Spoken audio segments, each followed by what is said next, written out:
Hello. Well, Hey, we Uh, get that. you know, I kept wondering why this day was taking so long. Got I an extra completely hour in it. forgot. I completely forgot. And then I checked the time on the computer and I said, how come it's, oh yeah, Yeah, it's been that kind of a day. I Yeah, and I know, really oh, oh, crazy. oh, So, okay. so how's everything going? Um, I mean, she's had some days where she's been kind of a little more like wound the last few days. And I mean, Michael's thinking it's because it's been maybe I've been away. It was my birthday yesterday, Oh, and I said, happy birthday. thank you. So I spent the night out with some girlfriends on Friday night. And we were both gone Friday evening. I didn't get home till almost 10, I guess. Uh-huh. Yeah, and it's unusual for them to be home alone. It probably happens like on a regular basis once a week for a few hours. So it's not that big of Yeah, a deal, but so it's not surprising that that kind of a change in her routine would disrupt her because she's still working on getting everything kind of coordinated. It's not surprising at all that she will swing from being calm and relaxed when we give her like opportunities to be outside and in the outdoors, which she obviously loves, mhm. and when something in her environment changes. So she's not quite at the point where she can adjust to novelty, if something is different. And a lot of dogs are like that, but they recover quickly. So just to give you an example, um, it was windy here yesterday, and apparently the trash can got blown over and rolled a little bit out of the spot where it usually is. I didn't notice it until the dogs, a couple of the puppies went out this morning and they run at the fence. Whoa, whoa, whoa, what is that? And I'm going, oh my gosh, what is that? And then I look and I see there, because the garbage can is on its side and it's in a different place. So yeah, and that's not that unusual. I mean, I lived with Doberman pinchers for years and years, and they are very alert to any change in their environment, and anything they can see, they consider their territory. If they can see it or smell it, it's theirs. So Yeah. if anything Yeah, changes, that sounds familiar. then it's like, who did that without consulting me? That kind of Uh-huh. thing. Uh-huh. So, but the puppies that I just kind of stepped outside and said, "Hey, what's going on?" Mhm. And they woofed and woofed and woofed a little bit, but then they picked up on the fact that I wasn't, I mean, I wasn't bothered by it. So they settled down, and after, a short time they went about their business. So it's not so much that a dog would respond that way to something new, because that's, different dogs have different ways of perceiving those things, and some dogs are just super alert to any change and they notice it and they alert to it. But the thing that's important and the thing you want to look for is how fast do they recover. um, because um, if we compare it to a person, um, if you're concentrating on something and everything is really quiet and suddenly there's this great big noise, you're going to startle and you're going to get up and go, oh, what was that? And then you're going to go check it out, but it's not going to send you into a panic attack. Mhm. So what we're looking for is how well she comes back to center, Mhm. how long it takes.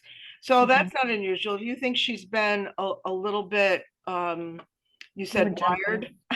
Yeah, so like last night I got home yesterday afternoon. I guess it was around 3 or so, and then in the evening she was kind of doing her normal evening jitters. The first thing I did when I got home was I took her out on the long, long, long leash, and we did a Good sniff. idea. Yeah. Yeah. Because, Good. yeah, and then actually I tried to take her out in the woods after that, because she still wasn't settled down. And then I think we heard a gunshot. Oh, does that And bother her? yes, Gunshots bother her. Okay. yeah. And sometimes she'll get over it quickly. And how, I mean, she loves to go in the woods, and we were like just starting to really enter the woods, and she heard it, and she turned around, tail between her legs, and just was like, no, we got to go home. We got to go home. So Yeah. is it hunting season by you? Yeah. So is it Yeah. safe to take her in the woods, that brown dog, same color as a deer? Oh, well, we have the big orange kerchief on her, Okay. and most of the woods around us is posted, meaning there's signs that say no hunting, but we do have a neighbor who hunts, but it's not like right here. I mean, Yeah. I guess that's kind of seems like a So oxymoron. we used to, where I used to live in New York, we went trail riding in the woods, and there, during deer season, we were like, oh, we're on these brown horses, Yeah, somebody gonna shoot at us. yeah.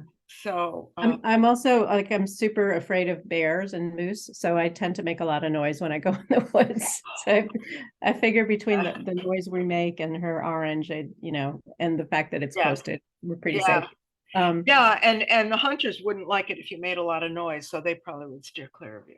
Yeah. Right. But this was like yesterday, like around 4 in the afternoon. It was unusual. It might have been target practice. Yeah, and I think the neighbors do target practice sometimes too, because Yeah. they'll just be I know. That happens random around me too, and it always makes me nervous. Because I'm Yeah. thinking, I really hope they're doing this safely. Oh, right. No, Right. you would hope that they would know enough to do it in a safe way. Yeah. Stray bullets could just go flying. Yeah. Anyway, Anyway, so we got home, and then we had opened the window, which was unusual, and I started to wonder, is one of the reasons she's been calmer is because it's been cold and we've had the windows closed, so she's not smelling everything in the world. And last night it was warmer, and I did open a window, and she, pretty immediately was like, oh my God. And the way she acted was there's a terrifying monster outside.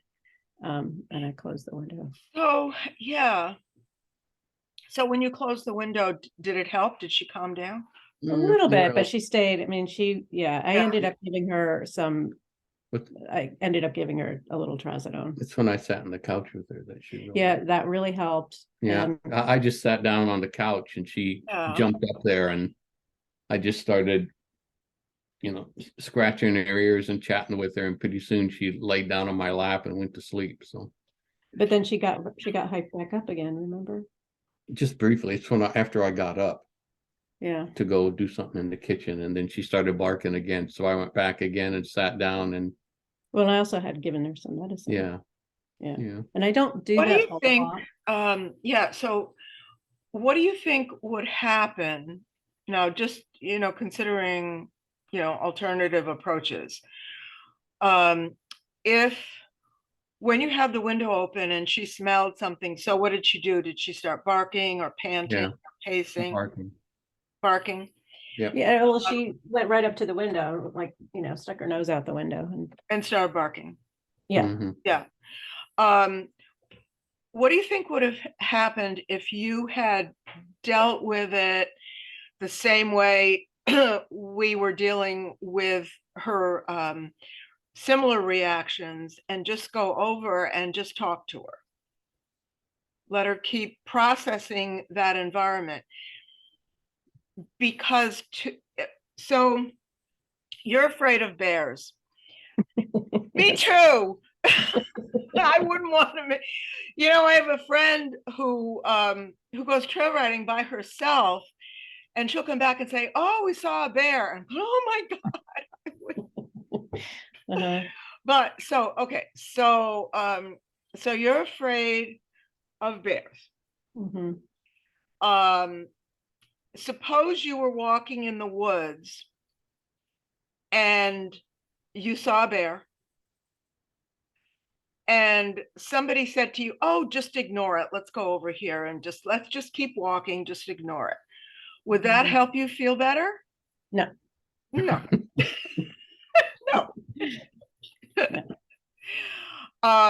You would head home too. I would run home with my tail between my legs. You would, yes.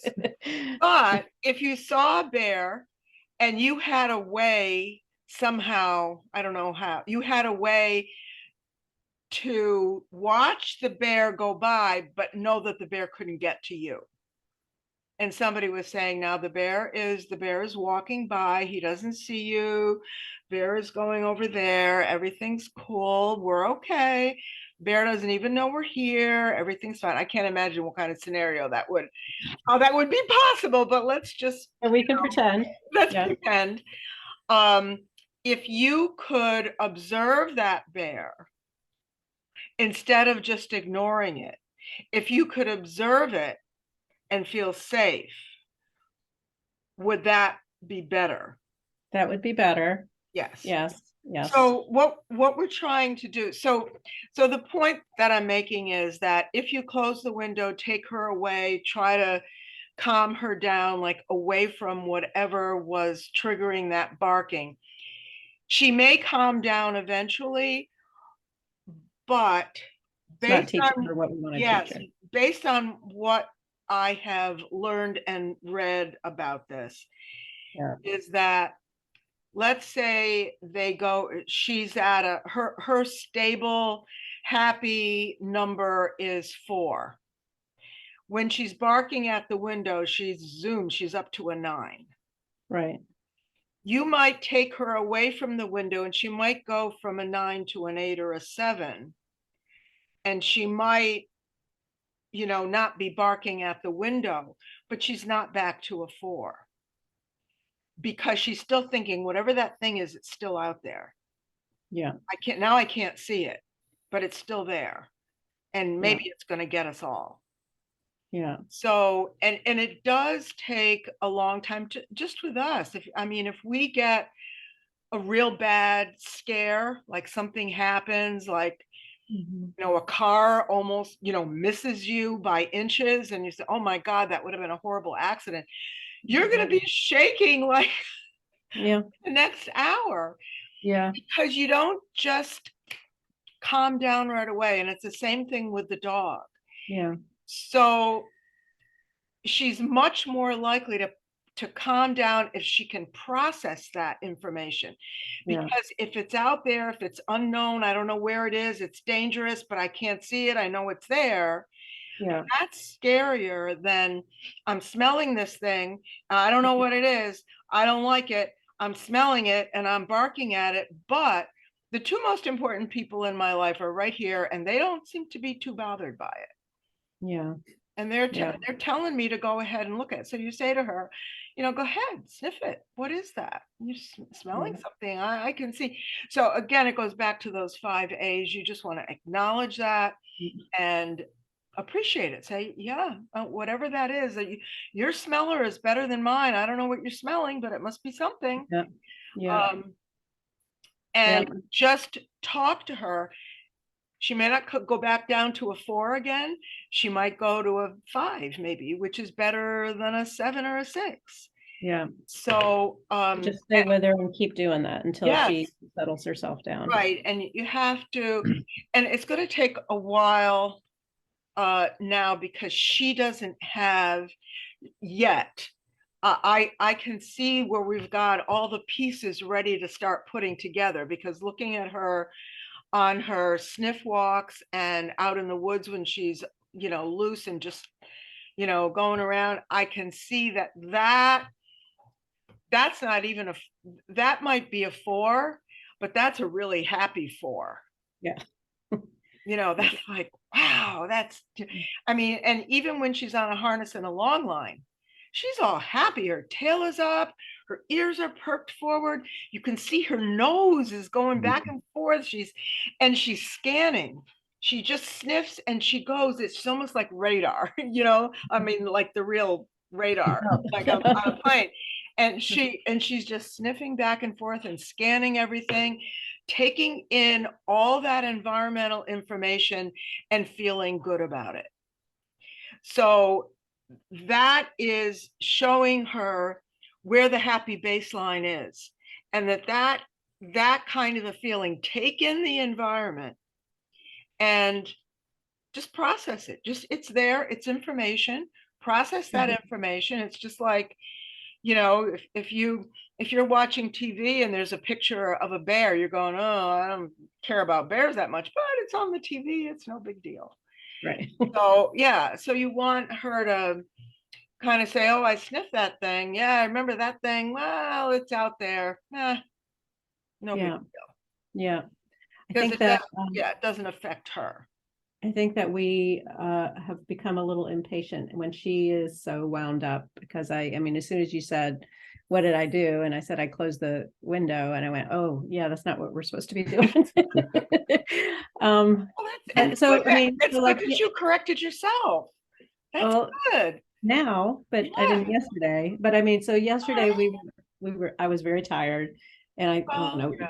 I don't know, but like it just seemed like there was, yeah. So we need to refuel our Yeah, energy. and you know, like, listen, we're human. We get tired. There are days when we just say, "Oh, please give me a break. I can't handle this right now." And you know, that's okay. So don't worry about it. But just keep that in mind, that, you know, what the process is that we're on. And this is all this has a sound basis in human psychotherapy, and dog emotions, and the way the dogs process the environment and their nervous systems and the way they respond. More and more science is discovering that it's not that different from people. There are things that are different, but a lot of the really important things are not that different. Just the way they respond to trauma. Tell me again, how old was Zoe when you first got her? When you It first, was just a little over 2 months. She was born December 8th. We picked her up the very end of February. okay. And we know that she had her the reason she went into a rescue center was because there was another dog that was attacking the puppies. Oh, okay. Yeah. Uh-huh. And of the whole litter, she was the one that was the most quote unquote reserved, which when I picked her up, Tell me, yeah, tell me a little more about the situation where, and how, tell me more about that situation where there was a dog attacking the puppies, and how old were they when they went into rescue and all that kind of thing? See if I can dig it up. Yeah. I think there were just a few. So they went with mom. So she was one of, I don't know, 6, I think 7 puppies. The person who owned her mom owned another dog. So there were 2 dogs in the home. Her mom, Maisie, had these puppies, and the other dog was attacking the puppies. Was the other dog the father of the puppies? No. Okay. How did The this father, dog come to have all these puppies? How did she get pregnant? Was that an accident? I think so. Yeah. Because the owner said she thought the dad was a German Shepherd. Okay. So I don't think she knew, and I don't think it was intentional. Mom was mostly boxer. When I did the DNA, it looked like dad was probably Australian Shepherd. Okay. Um, Yeah, don't they tell you, like, sire, dam?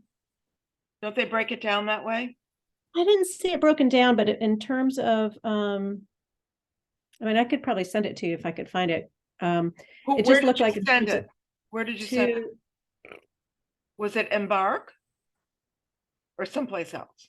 I think it was Embark. Okay.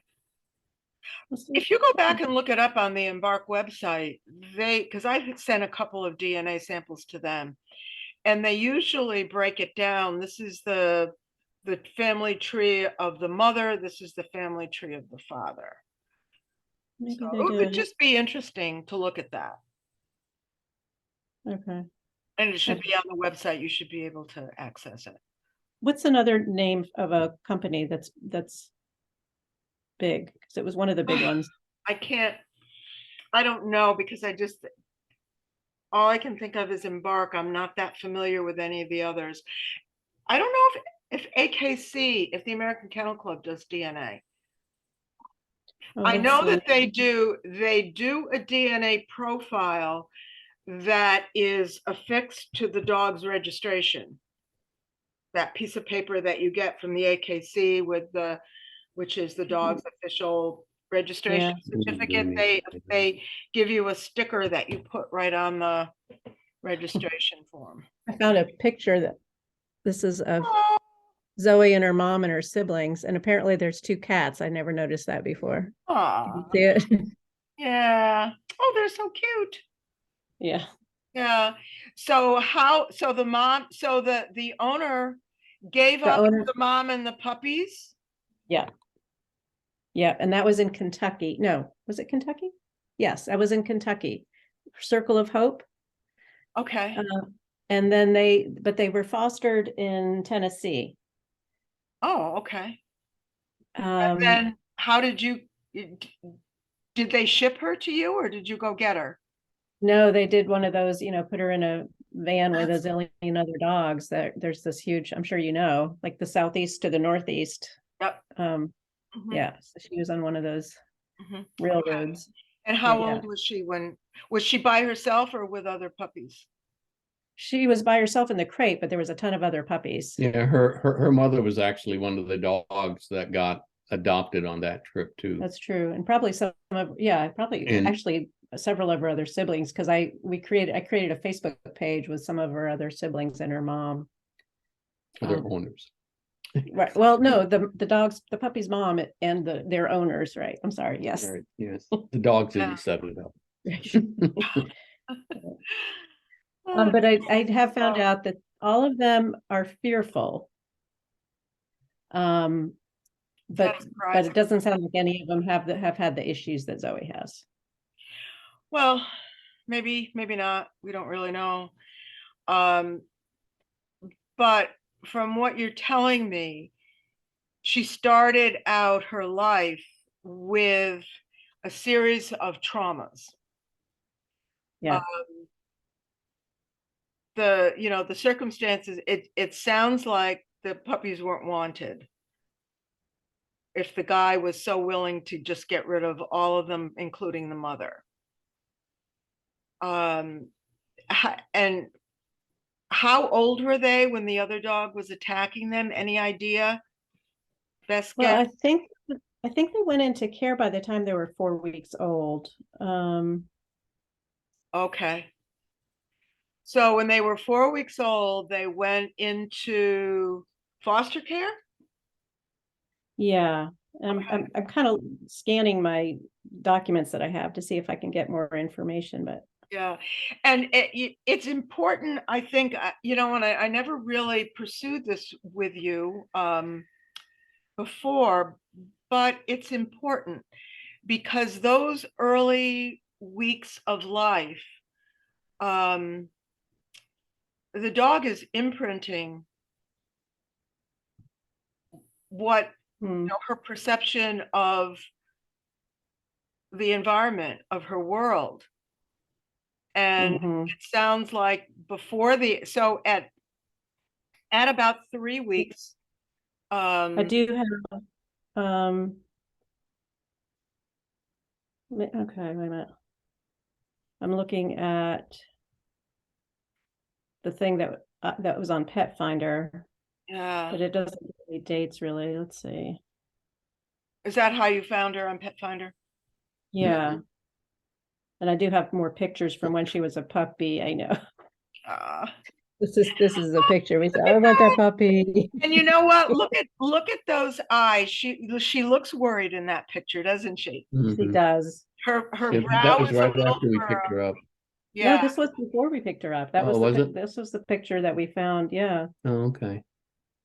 Looks a little Yeah. worried. So when puppies are 3 weeks old, they start to become aware of the outside world. Before that, they're pretty much blind and deaf, and but their sense of smell is working from the minute they're born because that's how they find their food. And their sucking reflex. That's that is operating right from the very first moment. Okay. but they don't really see anything. They don't hear anything. They're only focused on eating. But at around 3 weeks of age, their eyes start to open. Well, a little before 3 weeks, eyes open between 2 and 3 weeks. Shortly after 3 weeks, they can hear. And they suddenly, it's almost as if they wake up from a dream state. At one moment, they're only focused on getting food. The next moment, it's as if they wake up and they say, oh, there's more things out there other than just me. Uh-huh. Um, Uh-huh. and those first impressions are really, really important. Mm. And when I was raising my litter of puppies in the days when I bred and was very actively showing dogs, I was very, very careful about what happened during that third week, between week 3 and 4, because the Mm. mother of the puppies teaches them Mhm. that their environment is a safe place and Mm. helps them Mhm. process all of this news, because they're just being flooded with a lot of new impressions and stimulations. If they're frightened during that time, it makes a lasting impact. So um, from 4 to about 7 weeks, they learn how to interact with other dogs. They learn how that they learn Uh-huh. manners. They learn it from their mother. They learn it from their siblings and from any other friendly dogs in the household. And it's important for them to interact with friendly adult dogs.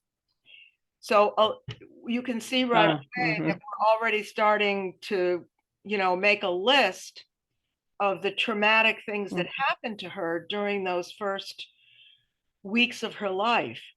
And then Mhm. when they separated her from her mother, we're not really sure. But if she was separated before, Separated from her mother was probably the end of February, so that was probably what a little, I but can't was do she the with math. the mother? I know the mother was in a crate in that van, Mother was in a really being right, nurtured and cared for by the mother. right, That's what matters, right, not just the present. right, Um, right. and But she was with the mom up until then. yeah, so they learned it's very important that they are in daily contact with not only their siblings, but their mother and other friendly adult dogs during those weeks. So those things were missing for her. And in fact, she was attacked by an adult dog. She was separated from Right. her mother and her siblings. She had that long ride in a van in a crate, probably scary, with other dogs barking and Yes, all yes, of that. So yes, that was probably a terrifying thing for a puppy. So yes, it's trauma layered upon trauma. Um, yeah. Never recovered from the first one, then the next one was added, didn't recover from either of those two, and then more was added and added and added. So it's no wonder that she thinks that dogs, when she sees a dog, she thinks that dogs are threats. Or Mhm. that when she smells something different, her threat detection is on, top. Yeah, hyper alert. It's turned all the way up, Yeah. and she automatically assumes that these things are threats. So that's why, things like barking when the window's open. And that's why it's so important to gradually, it took a long time for those traumas to develop. And even if there was only one trauma, that trauma doesn't go away. You can, you can, help them to be rehabilitated from it. But there's always Mhm. a chance that they're going to default back to that original fear, especially because those were her first life experiences to be afraid. Mhm. Yeah. So, um, what we need to do with her is to give her very carefully structured small increments of exposures to these things. Now, sometimes the exposures will happen that put her over a threshold because things happen in the environment. Like you open a window and she smelled something out there. Who knows? Maybe it was a fox, half a mile down the road. Who knows? But those are the kinds of sensory impressions that dogs learn to process gradually over time with gradual exposures at times when they're confident and ready to learn new things. But she had a rough start in life, and God bless you for taking her in and doing so well with her, because heaven only knows what kind of life she would have had if she didn't have people who really cared about her. So the point is that she's got that history. It is what it is. We can't change the past, but knowing that it's there is really important. And putting it in perspective. She's barking out the window. Yeah, I know, dogs barking, it gets annoying. But try, just try to put yourself in her frame of mind, even for just a minute, and say, she wouldn't be barking like that if she wasn't scared of it. If it didn't, so the thing with trauma, and I'm not a psychologist, so this is just my layperson's, and your background in social work, I'm sure you know more about this than I do. But the thing with trauma is that traumatic experience can be triggered again by anything that reminds the person or the animal of something. So there might have been some smells in that van, maybe dogs getting scared and panicky and giving off that hormonal fear smell, and making her feel afraid. So that was part of that traumatic experience for her. Now, if she picks up a smell that reminds her for that, it's almost like she goes back and starts reliving that. Because that's that's what happens with trauma. That's what PTSD is. And it isn't just that, and I'm sure you know this already, but it isn't just that they remember that traumatic experience. It's like they're in it again. The physiological experience. Right. So there's a lot of that, I think, going on with her. So what you need to do is, instead of pulling her away from it, because the remembrance of the trauma is in her. So pulling her away from it doesn't make the trauma go away. You need to let her take it in, process it, continue to smell it, and then talk to her in a way like this would be like exposure therapy if it were a person, but for a dog. Yeah, go ahead. See if I don't mean to interrupt, but I have a question. So most of my social work years were not clinical, but in the last few years that I was doing social work, I was able to get certified to do clinical work. Long story short, my last few years, I actually got trained to do something called child parent psychotherapy, which was so exciting to me. And what it was about was healing childhood trauma through attachment. And the way we did that, and the reason I'm telling you is only the last few years, because I don't want you to think like I've been immersed in this forever. It's really was just the last few years. So I don't have a ton of information, but I did go through the process and get trained, and I did it for a little while. But the way that we did it was through the attachment. And so oftentimes it was like a child who'd gone through the foster care system and was being adopted by a new parent. And we would could do a lot of play, but the idea was that the new caregiver would help the child understand a new story around the trauma. So in other words, if a kid had witnessed their mom sleeping all the time, or, and maybe ambulances would come because the mom was, on crack or heroin or something, then, through the play, we would start to say, oh, so, let's say, Sarah is here now. Sarah's going to take care of you. I know that can be scary when a child's alone, but Sarah is here for you now. Sarah's going to take care of you. So, and now that, so like what you're saying is a little bit like going ding, ding, ding. Is this a little bit of kind of? Yep. The dog version of it. The story, yeah. Telling the child another story around the trauma. We're kind of trying to accomplish that same result for the dog, although we can't tell the dog a story. But what we can do is model feelings of calmness around the triggers and do gradual exposure.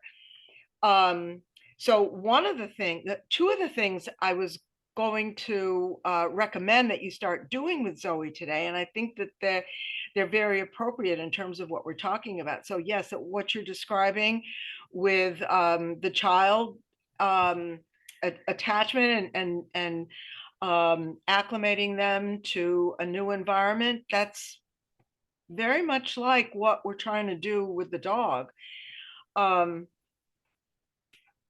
Two things. Start to notice specifics about her body language cues. Notice the things that she's communicating through these small things. And because you have, oh, it's right here. Because you have this book. Yeah. And we're ordering the other one. Oh, the puppy one? The dog language. No. Oh. Yeah, the doggy language one. Yes. Oh, good. Justin. Yeah. Yes. Great. That's great. Yeah. And look through that. And I mean, there's a lot in this book. You can't possibly do everything all at once. So I thought it would probably make sense to just start with what she talks about first, which is head and eyes. When and you can go ahead and read this, but when you showed me that picture of her as a puppy, one of the things I noticed first was her eyes were big and wide, the whites of her eyes. And that's an indication of whale eyes, she calls it, I think, right? An indication of being stressed. And also the muscles around her eyes are tighter. You can see it almost looks like her brow is furrowed. Can't really see that much about her ears, but I want you to pay attention to where she's looking. So she talks about, in the first part, she talks about when a dog looks away, just turns a head away. That's a sign that the excitement is getting elevated and they're trying to bring it down. So look for that. And when she does that, I want you to support her. Now, how you do that is going to depend on the moment. When I say support her, I don't mean go over and start petting her necessarily. I mean, that you could always do that, but that isn't the only thing. And I certainly don't mean give her food, because when we're dealing with stress, the food, they're not going to want to eat. So that's not going to really help us that much. So you might just calmly say, it's okay, Zoe, or something like that. Just something, if you saw a toddler trying to calm himself down, you might say, yes, that's nice. Good girl. Just very easygoing. No drama, just really calm. Another thing is eyes. What I started doing, I know that they say to do this with cats, but what I started doing, especially with some of my puppies, when they're not, anxious or fearful usually, but sometimes they get really hyper, like really, really wound up. And what I started doing is just kind of making my eyes really, really soft, Hmm. Because I mean, I can look into their eyes and they don't see it as a threat because I've been their mama since birth, since they were born. So I look at them and just kind of close my eyes and then open them and take a deep breath and then close and open. It's like a long blink. They say with cats, you start blinking your eyes and the cats calm down. I don't Oh, know. really? Hmm. Yeah, that's what they say. I tried that with my cat and I think he just got bored. He said, what are you looking at? Right. But if you accompany it, because one of the things that we want to start working on is teaching the dogs how to take a deep breath, because you know that is that's a calming thing for people as Right. well. We did some of the smelling treats and having her breathe. Yeah, that's one way to do it. There's so many different ways to do it. And there was a video where you smell the treat, you go, and then give the dog the treat. I don't know. I mean, you try whatever you think is going to work. What I prefer to do, because sometimes I think the food ends up being a distraction. Okay. You know, it might be for some dogs and not for others. I mean, a lot of people support this idea of using food, and if it works, use it. But what I've been trying to do is just like have really soft eyes, close, open, and just, and then exhale through your mouth. So it's like a sigh. And I've mentioned several times that I do that with horses if I sense that they're getting anxious. And Mhm. it takes a minute or two. And that works whether you're, you know, riding the horse, sitting on the horse's back, or whether you're on the ground next to the horse. It works either way. So because the animals sense the change in our energy when we're doing this deep breathing. So what I want you to try to do with her is notice what she does with her head. Also, she does talk in this first section. If a dog literally turns its back on you, Mhm. the dog is saying, this is getting too much for me. I can't take this anymore. Just don't bother me. I have had dogs turn their backs on me. Yeah. Other people's dogs, like when I used to do in-person visits to people's homes, I'd be working with the dog for a while. Yeah. And because I just had that 1 hour of time, sometimes I would push the dogs a little farther than they were comfortable being pushed. Yeah. So I can think of lots of times where I got pushed the dog a little bit too far and they just turned their back on me. Uh-huh. They just turned around the other way, just turned their back. And I said, oh, Um, something have been doing purely by accident. Is she was standing at the window one day just barking and barking, and I'm standing there talking to her, and I finally looked at her and said, well, I don't know about you, but I'm tired of standing here. I'm going to go sit down.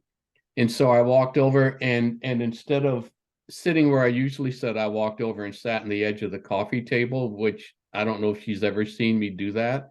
And it just rocked her world. She was standing there barking, and then she would stop and look at me like, what the hell are you doing? And I would say, well, I see you're still barking. I'm just going to sit here till you're done because I'm tired of standing up. And then pretty soon she ran over to me and started sniffing at me like, oh, I got to figure out what you're doing, but there's terrible things outside.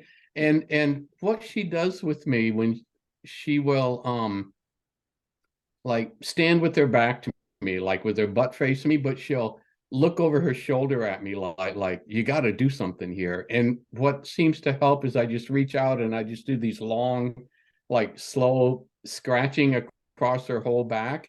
And if she stays there long enough, she'll eventually just lay down.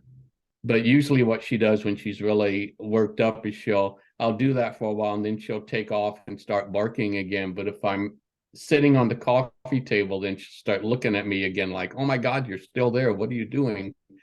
And eventually, what's happened several times is she'll finally just come over and face me and let me start scratching her ears, and then she's all right again. So I mean, it just struck me as kind of odd that I just sat down someplace. I'm gonna have to start finding new places to sit now, but but it just totally distracted her because it was like, well, why are you sitting there? You've never sat there before. Now something else is going on that I can't explain. And That's completely in character for her. So basically what you did is you distracted her with something different that was less stressful than the thing that she was distracted. So she was torn between the two distractions, but she was more attracted to figuring out why you were sitting in a different spot. And that is really interesting because it was like she had to solve a new problem now, but it was a problem yeah. to deal with. It Mhm. wasn't something scary and unknown out there that was reminding her of, other scary things in her life. It was, how come you're in that Yeah. spot? And it was she had to work that out and figure it Yeah. out. And then that support that you gave her with that hands-on, whatever you're doing, if it calms her down, keep doing it.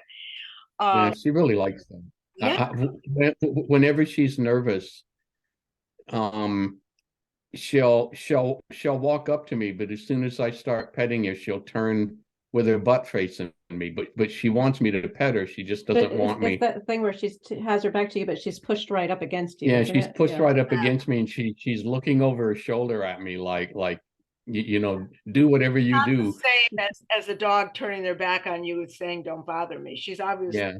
leaning on Yeah. you once. And when she was barking and I was sitting on the coffee table and every time she would look at me, I would try and catch her eye just for that brief minute, and I would just say something like, "Still barking, I see, I'm still sitting."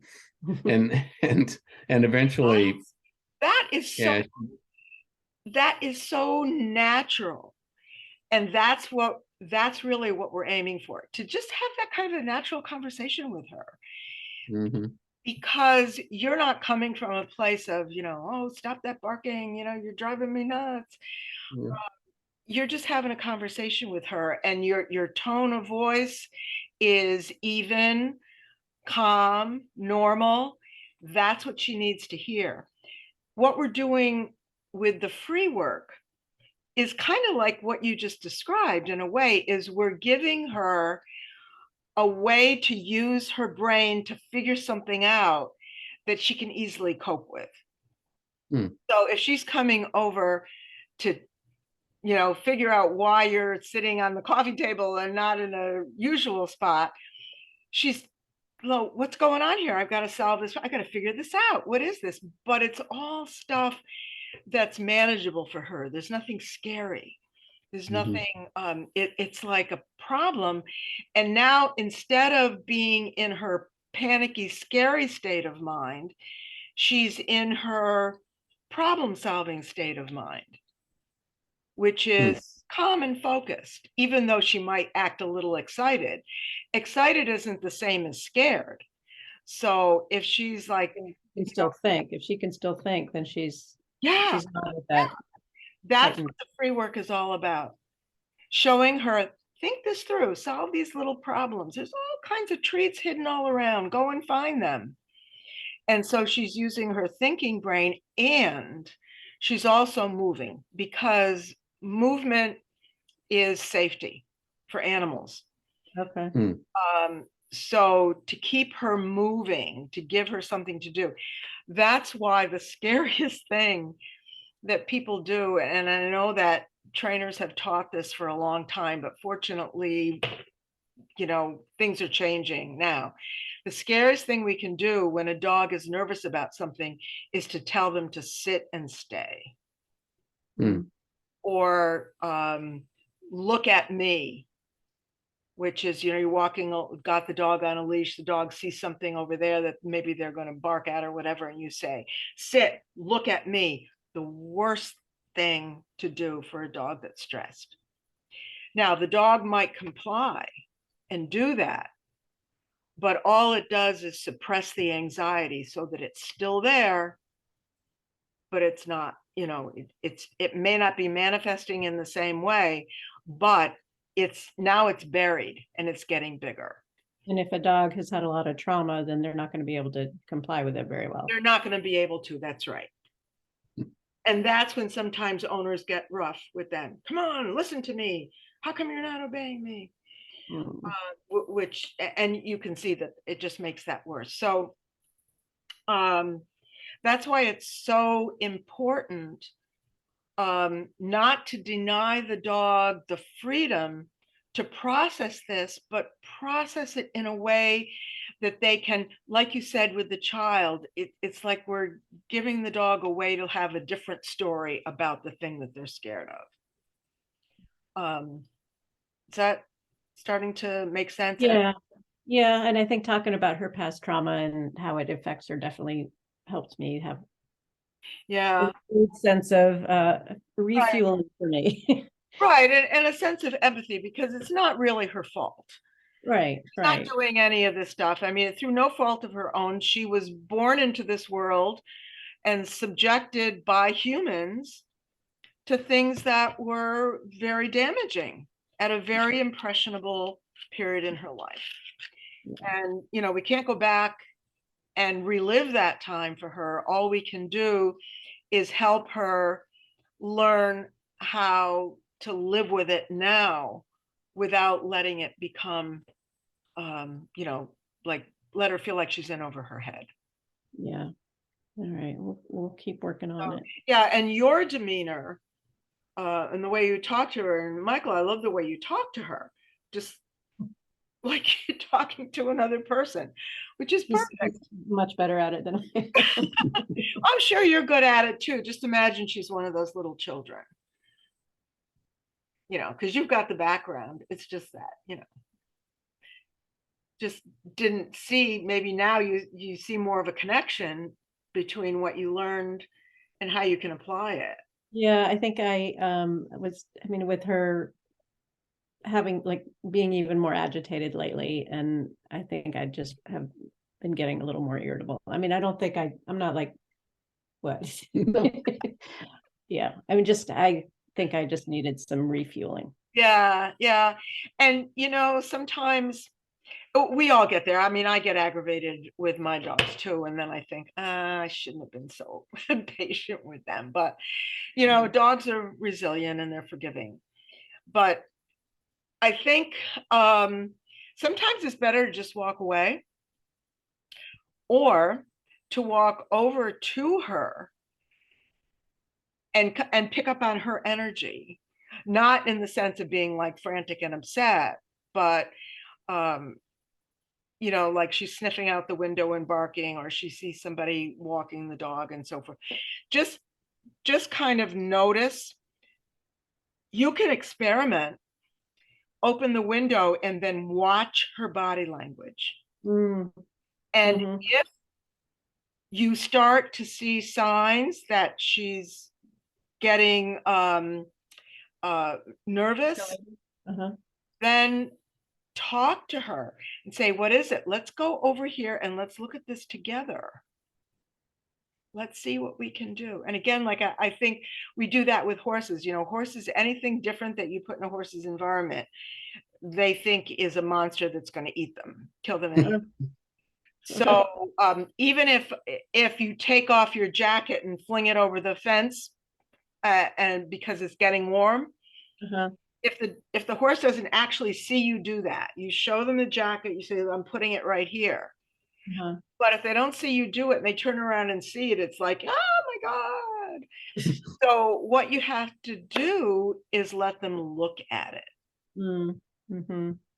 and approach it Mm-hmm. and keep them moving.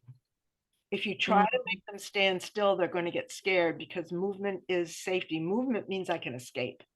That's Mm-hmm. why an injured animal in the wild sometimes is killed by its own, you know, friends, because you, you know, anything that can't move is likely to die anyway.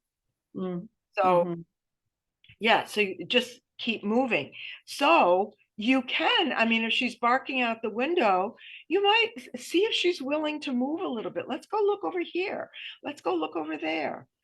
Mhm. No, don't try to pull her away from what she's perceiving, but think of it in terms of I'm going to tell her another story about it. I love that. I'm going to borrow that phrase. I love it. I thought one of the thoughts I had when she was barking out the window was taking her outside to see if she wanted to go see what it was. You could And I do don't, that. yeah. You could definitely do that. Now, another thing, and I know we're a little over time, so I'm just going to tell you this real quick so you can think about it. Okay. And this has to do with her reaction to dogs. Okay. When she sees a dog that she doesn't know, I have to think that it must be related somehow to those early traumas around dog. First of all, the dog that attacked her, and then that ride in the van, and then who knows whatever else went on that we don't know about. So um one thing that you can do, and I'm thinking maybe your tenant might be willing to help you with this, and it's somewhere in this book, and also it's in the Controlled Unleashed book. I'm pretty sure it's called Parallel. Oh. You've seen that? So Um, like walking parallel and the people in between. Yeah. if you can get your tenant, and you're going to have to determine the distance. Yeah. It's always going to tell you what her safe distance is, so you're going to have to go with that. So Uh-huh. if there's a place that you can get farther apart, and then you want to get people between the two dogs.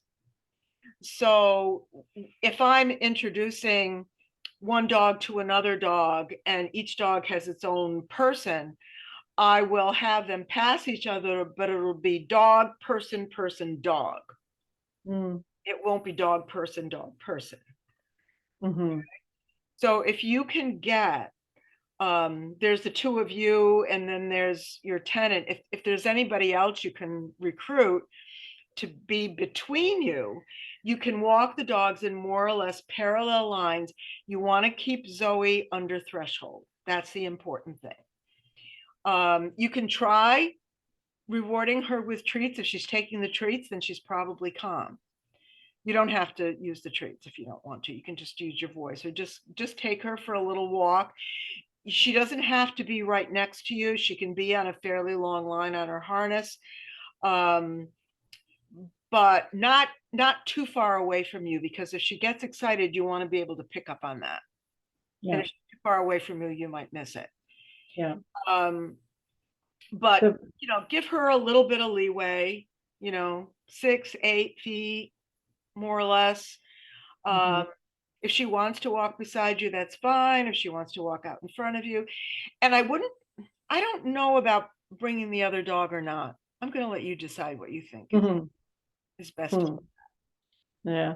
Now, there's definitely a lot of dogs that she loves to play with. She goes to the dog sitter, and she has a lot of dogs, and she has a great time playing with them. But they're, this one right here is that, I mean, that would definitely be A challenge. that would definitely be a challenge. And something that has happened with the dog sitter is she lives with her parents, and Zoe never met her parents until the first time she stayed there, and she took to them almost immediately. Well, we don't know what the process was, but we know that she's safe with them. Yeah. And it's really the people that we're more worried about than the dogs. And yeah, so and they've had other family members come and stay, haven't they? They have had her brothers, and her brothers are like, why are you taking care of this crazy wild dog? Yeah. And that didn't work as well. But the parents were living in the house, and where she could hear them, I think probably before she ever saw them. And so we don't know. Yeah. You might try this parallel walking with the pet sitter and one of her dogs, her own dogs, or a dog she's taking care of. Yeah. Because those dogs she's already friendly with. Yeah. So that might be a good place to start. Just so she has an understanding of the concept of what we're doing. Yes, she has a good experience to start with. And then once she gets into the routine of it and she's okay with it, and you're able to get, decrease the distance a little bit. And again, it just depends on what her threshold is. You're just going to have to watch her body language and make sure that if she's showing a little anxiety, that you increase the distance again until she's in her comfort zone. Okay. You want to just, just tweak that comfort zone a little bit, like try to get right to the edge of it, but not over it, Yeah, not where she's out of it. yeah. We could ask the sitter to do it while we're gone. She's going to be there for over a week. Um, We need to be involved in it. yeah, you need to direct it. Okay. You need to be there because you've got, I mean, you've got the books, you've got the explanation, you know how to read Zoe, and Okay. wait until you have a chance to do it yourselves. Okay. So try it with that. And then once she's comfortable with that, then you could try it with your tenant's dog. And you're going to have to really increase the distance again. You may get to a closer distance with dogs she's friendly with, but when you introduce a new dog, you're going to have to go back. Yeah. A greater distance. Okay. All right. It'll be a little tricky, but we can try. Okay, so work on the parallel when you get a chance, and then start to be very, very aware of her body language so that you can start to predict her feelings, because she does give off a lot of cues when she's starting to get anxious. It doesn't go like, even though it seems like it jumps there, all of a sudden there are cues that she gives off ahead of time. I'm feeling a little uncomfortable. Yeah. So start to recognize those and then start to talk to her about them. Instead of telling her to calm down, which I know I've done that with my dogs, but it's not the right thing. Instead of telling her to calm down, do something to the effect of, I see that something's bothering you. Let's go see what it is. I did finally print this. Oh, good. Oh, good. Felt like we could use that reminder. That's right. And that's kind of a systematic thing. And was it you or I think it was in the group meeting, somebody said that they find that they're not consciously going through it step by step, that it just kind of all flows. And that ideally is the goal. Yeah. But in the beginning, you have to be aware of the steps. Yeah. So I feel like it's probably good for us to go back to basics and remember that, and we'll work on never some. hurts. It never hurts to go back to basics. Okay. So it's a good thing. All right. Well, thank you. All right, good. So you're going away? You're going on vacation? We're flying out Tuesday morning to North Carolina, which is where we lived most of our lives, and see family and friends and my 2 grandbabies. Have fun. Thank you. A lot of fun. So we have a group meeting coming up a week from today. You're going to be back or no? Oh, you're going to be away. We're going to be away. I put in the note that we'll attend if we can, but if we can't, we'll watch the video if that's okay. Yeah, it's more important to be with the babies. Okay. All right. We'll see. All right. Thank you. Have a good trip. Thanks. Bye-bye. Bye.